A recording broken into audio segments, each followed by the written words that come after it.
Nyt on 8 viikkoa aikaa matsiin. Se on mun elämäni isoin matsi nyt tulossa ja kaikki on mennyt kyllä oikeasti hyvin, rehellisesti, että mä oon nyt treenannut paljon, on nostettu treenimääriä, mulla on siellä lenkkiä, 3 kertaa punttia ja sitten tietenkin lajitreenit.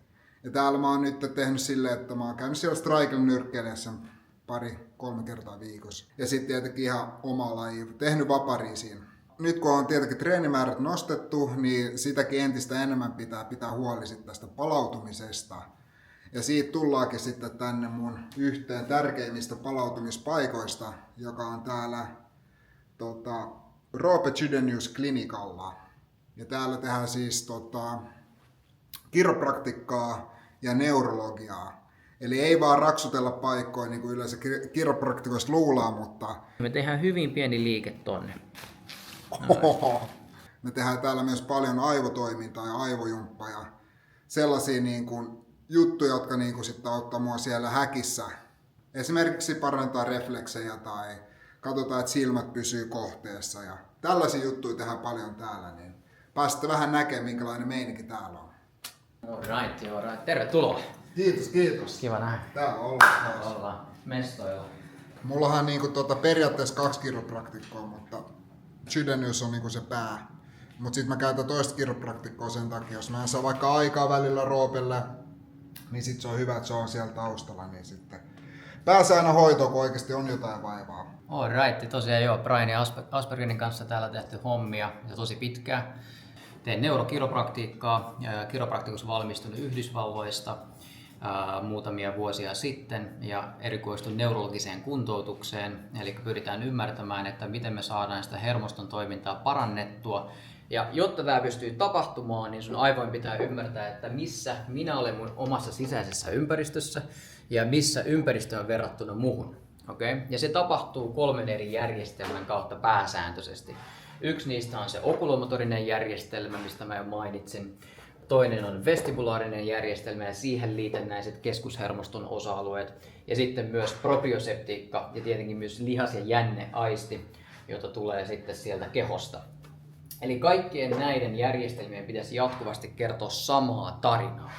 Ja jos ei ne kerro samaa tarinaa, niin sulla tulee aistiristiriita. Ja silloin sä joudut kompensoimaan jollain muulla järjestelmällä. Ja yksi yleisimmistä järjestelmistä, joka kompensoituu ensimmäisenä, on tuki- ja liikuntaelin. Eli sitten me tullaan kiropraktikolle tai muulle hoitajalle niskakivun kanssa tai selkäkivun kanssa tai jonkun muiden tuki- ja liikuntaelinjärjestelmäongelmien kanssa. Ja se voi johtuukin keskushermostosta, eli esimerkiksi tämä sisäkorva, niin sieltä tulee koko ajan noin 1,5 miljoonaa datapistettä tuonne vestibulaariselle tumakkeelle tonne noin, joka sitten alitajuntaisesti jatkuvasti aktivoi ja ylläpitää sun niskan tonuksen päällä, eli miten sun niska toimii, miten sun niska liikkuu, varsinkin hyvin nopeissa refleksinomaisissa liikkeissä. Varsinkin jos sä oot vapaa-ottelija, niin sun tärkeimmät työkalut on nimenomaan ymmärtää, että miten mä liikutan mun silmiä, kuinka nopeasti ne liikkuu, osuuko ne siihen kohteeseen, pystynkö mä seuraamaan ja miten mä reagoin mun kehossa suhteeseen mun ympäristöön. Tosi hyvä. Nyt tästä pitää näyttää, kuinka paljon mua arvostetaan täällä. Julisteet täällä nää lattialla. Kaveri meni ihan punaiseksi täällä. Ai. Siellä se on. Se on, kato vaan sit kun ollaan UFC:ssä, niin sit löytyy seinät. No ei vitsi. Näin se on. Mua laitetaan aina istumaan täällä. Se on just näin. Tietää paikkansa. Joo. Täällä on vempaimia, niin kuin näette. Tässä on esimerkiksi yksi tällainen. Mitä tää nyt tekeekään? Tasapainohallinta. Joo. Tää on ihan hauska kikkula tällä välillä. Kuulemma mä en oo niin hyvä, mutta Ei, kyllä se on parantunut jo. on vähän parantunut. Tsekataan sun silmät, eli tuu vaan tänne. Eli katsotaan vähän sitä okulomotoriikkaa. Eli tää on yksi työvälineistä, mitä mä hyödynnän tosi paljon. Eli laitteen nimi on videonystagmografia. Eli tässä on tämmöiset infrapunakamerat, jotka pystyy tulkitsemaan silmien liikkeitä niin pimeässä kuin valossa. Suomessa on 2 yliopistosairaalaa ja me, kenellä on tää laite tällä hetkellä, kenellä on tää koko testipatteristo. Mutta nyt katsotaan ne reaktioaikoja. Eli semmonen silmänliike kuin sakkadit. Eli sakkadit on nopeita räjähtäviä silmänliikkeitä, jossa sun silmät liikkuu kohteesta toiseen hyvin nopeasti. Ja jokainen ihminen tekee noin 150 000 sakkadia per päivä. Ja nyt varsinkin huippu-urheilija, niin sä haluat, että sun reaktioajat on mahdollisimman nopeat. Eli nyt jos sä katsot tonne noin, niin nähdään Brianin silmät. Eli siinä on nyt Brianin silmät livenä. Yritä olla katsomatta kameraa ja seuraa sitä palluraa, kun se liikkuu. Niin nopea aina kun lähtee vaan. Nyt ei nopeudella väliä, tarkkuus on parempi tai tärkeämpi.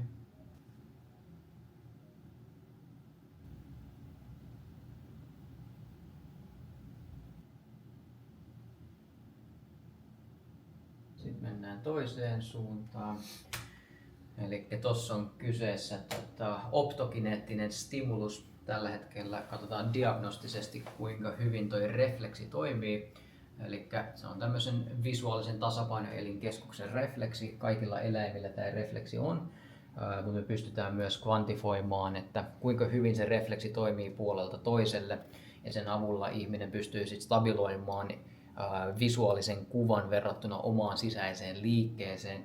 Ja se on hirveän tärkeää, jotta sä pystyt orientoitumaan sun ympäristöön, jotta sä voit liikkua sun ympäristössä mahdollisimman nopeasti, mahdollisimman tarkasti, ilman että sun retinan kuva menee sumuseksi.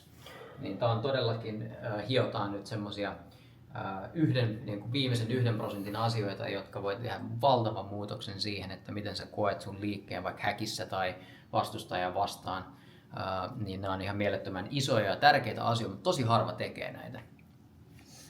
Ja mä oon yksi iso eläin.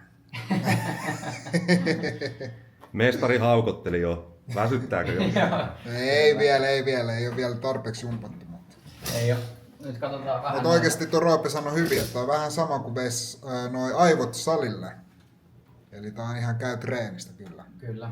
Eli se mitä se käytännössä tarkoittaa, eli nyt esimerkiksi seuraavaksi me katsotaan, miten nuo sakkadit toimi, eli ne nopeat silmänliikkeet. Jos sä katsot vasemmalle nopeasti, eli oikealta vasemmalle, niin se tulee sun oikealta otsalohkolta, eli sun oikea otsalohko kehitti sen liikkeen, ja sun oikea otsalohko myös säätelee sun vasemman puolen kehonhallintaa. Eli sitten kun me lähdetään tulkitsemaan liikeratoja vaikka tappelijalla, joka yrittää tehdä tietyn näköisiä liikkeitä ja lyöntejä ja iskuja ja harjoitteita ynnä muuta, niin onko siinä jonkunnäköinen puutos siinä liikkeessä ja meneekö ne silmät sen liikkeen kanssa, sen kehon kanssa yhteen. Eli yksi tärkeimmistä asioista, mitä tosi monet unohtaa tai ei tiedä, on se, että sun retinotopiset kartat, eli sun silmän liikkeiden kartat muokkaa, vaikuttaa, aktivoi ja dynaamisesti plastisoi sun kehon karttoja. Eli se, miten me kohdataan, missä meidän keho on, miten hyvin me voidaan liikuttaa sitä, on myös riippuvainen meidän silmän liikkeiden karttajärjestelmästä. Ja se on se, mitä me tässä tulkitaan ja kartoitetaan ja katsotaan, onko siinä puolieroja. Ja nyt esimerkiksi niin katsotaan niitä sakkadeiden reaktioaikoja. Eli tämä tietokone kvantifoi nyt täällä sitten latenzyn, eli latency on reaktioaika. Eli kirjaimellisesti nähdään, kuinka monta millisekuntia Brianille kestää, että se tajuu, että nyt mun pitää liikuttaa silmät vasemmalle versus nyt mun pitää liikuttaa silmät oikealle. Ja jotta sä voit väistää lyönnin tai tehdä lyönnin, niin sun pitää saada ne silmät siihen kohteeseen, sun pitää ensin kartoittaa se sun perifäärisellä katseella, että tuolta tulee se nyrkki ja sun pitää pystyä reagoimaan siihen. Ja me pystytään kirjaimellisesti kvantifoimaan, kuinka nopeasti Brian tekee sen. Ja me pystytään parantamaan sitä myös. Eli nyt Brianilla on se 170 millisekuntia suurin piirtein tuolla noin reaktioajat. Ja katsotaan vähän millaista se on ollut aikaisemmin. Eli aikaisemmin siellä on ollut vasemmalla 180 ja oikealle 160, eli siellä on ollut puoliero ja nyt ne on tasoitettu. Ja nyt meillä yritän laskea molempia alaspäin. Eli mä haluaisin saada 150 millisekuntia Brianin reaktioajat. Se olisi optimi tai se olisi niin kuin sanotaan top 10%. Okay.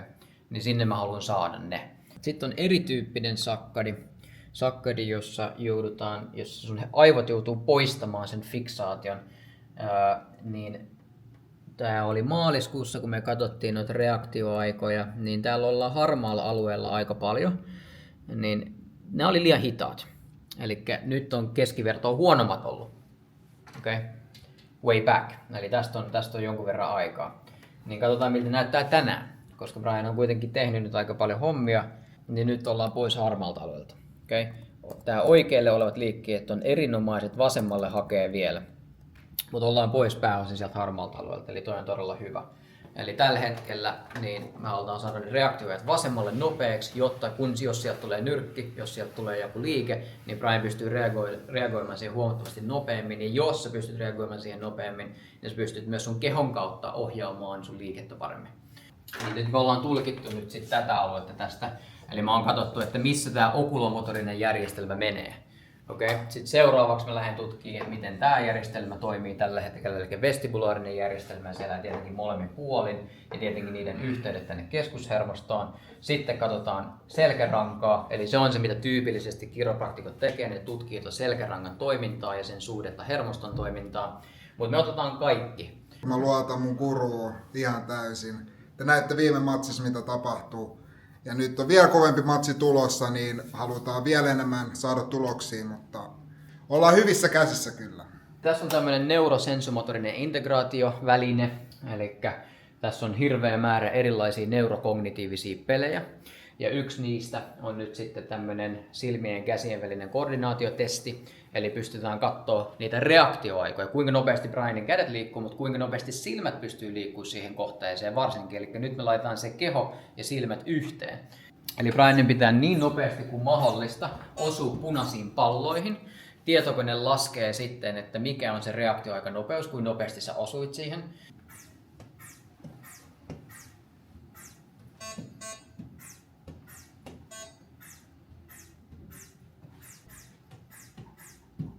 Nice. Se oli se paras tähän. No älä, oikeesti. Joo, se oli se paras. 073. Sun ennätys on tällä hetkellä 078. Okei. Joo, 073. No mihin me haluttiin se 0? Joku 06 alkavalla. Vittu. En oo tyytyväinen. Kyllä sinne päästään. Ja toi oli ihan huimasti parempi kuin se. Nyt mä katson vähän sit selkärangan toimintaa. Tutkitaan vähän, että miten kaikki liikkuu täällä ja missä se selkäranka on, millaisessa kunnossa se on. Eli täällä on esimerkiksi yksi lihas tosi tiukkana. Jep. Eli täällä on scalene lihas, hyvin tyypillinen lihas varsinkin nyrkkeilijöillä, kun tulee jatkuvasti niskaan kohdistuvia iskuja. No mitkä on yleisimpiä löydöksiä niin kuin esimerkiksi vapaa-ottelijalle? Niskaongelmat on tosi yleisiä, varsinkin nuo fasetti-implikaatiot. Eli sinne tulee jatkuva stressitila, kun sinne tulee iskuja, niin ne ottaa liikaa mekaanista stressiä, fasettinivelet siellä, ja sitten nämä tukevat pienet lihakset ympärillä menee tosi jumiin, ja ne yrittää kompensoida ja pitää sen paketin niin sanotusti kasassa. Niin yksi juttu, mikä on tärkeää, niin on keskittyy hengitysjärjestelmiin myös, eli mä haluan, että koko tämä rintaranka liikkuu normaalisti hengityksen yhteydessä, eli nyt nojaa muuhun, kaikki paino tulee muuhun, hyvä, kato ylös, hengitä sisään. Oh my days. Ja siinä yleensä aika hienot reaktiot tulee, ja toi avaa tosi nätisti rintarangan sekä edestä että takaa. Ja nyt mä menen hoitaa sitä itse niskaa. Eli täällä on tosi tiukka, eli liike on rajoittunut. Lähdetään pikkasen avaamaan sieltä, kun sormet tulee tohon, pää tulee siihen. Me tehdään hyvin pieni liike tonne. Pieni liike, hyvin pieni liike. Se ei kyllä ollut, mutta vapauttava. Nice. Vähän tiukka tuolla, mä otan pikkasen tuolta. Äsken ihan rennoksi. Ai vitsu, tuntuu pää pyörähtää irti. Huhhuh. Mitäs nyt? Nyt on vähän tähän tasapainotteluharjoitteet erittäin tärkeitä lajissa. Ja reaktioaikaa, hieno motoriikkaa lähdetään harjoittamaan ja tehdään myös niin, että saat noin lasit päähän, eli sä et näe niin paljon. Ja siihen niin päälle, anna mennä. Oh shit. Mä otan kameramies tukea. Ei. Hoppa! Noniin. Blade. Joskus joku on sanonut, että muottele, niin pitäisi olla Blade. Mitä mieltä jengi on? Eli siinä on tommosia tosi pieniä reikiä, niin se pakottaa Brianin fokusoimaan katseen vähän eri tavalla. Ja se vähän haastaa sit sitä visuaalista puolta vielä eri tavalla. Eli puhutaan reaktioajasta, koordinaatiosta, tasapainosta, todella dynaaminen harjoitus. Ja sitten meillä on tässä tämmöiset kohteet, ja mä huudan ilmassa, minkä värin Brian pitää napata kiinni. Keltainen. Nice. Easy money, baby. Punainen. Saanko mä valita mikä käsi? Mä huudan kohta, että mikä saat nyt valita. Harmaa. Keltainen. Oikea käsi, punainen. Nice. Oi. Oikea punainen. Let's go. Vasen harmaa. Let's go. Eli nyt seuraavaksi tehdään tosi haastava reaktiokykyharjoitus. Eli mä heitän Brianin takaa tämmöiseen kappaleen, missä on eri värejä kohteen. Ja mä huudan ilmassa sitten, tai mä kerron aluksi, että mihin väriin Brianin pitää lyödä, eli mikä jabi tehdään. Okei, ootko sä valmis? Yes. Tää on punainen väri. Hyvä. Keltainen. Nice. Se lähti kun tykin suusta. Ja yritän osua väriin. Harmaa. Nice. Kameramies ottaa. Kameramies ottaa hittiin. Ja. Se on ihan sama kumpi käsi vai? Joo. Voit vähän vaihdella. Keltainen. Ei Sähkö. Punainen. Hyvä.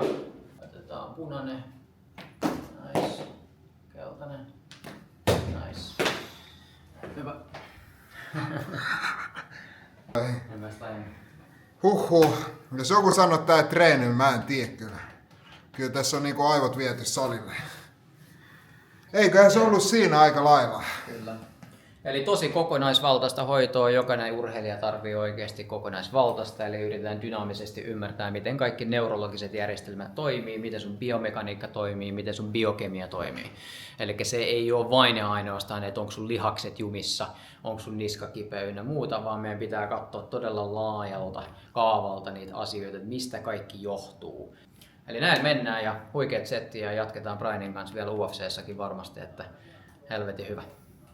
No niin, siinä oli sellainen päivä, niin kuin te näette, niin tää on paljon muutakin kuin vaan sitä vapaa-ottelua, tai riippuu vähän missä levelissä haluat olla, mutta mä tiedän millä levelin mä haluan olla, niin sen takia näitä tehdään. Ja tää oli ihan murto-osa, että mitä kaikkea mä teen. Mutta tällaista tällä kertaa, ja palataan ensi videolla, muistakaa tilaa mun kanavaa kohti seuraavaa mun kovinta ottelua kohden. Siihen on enää 8 viikkoa aikaa. Tuu seuraamaan mun matkaa. Let's go.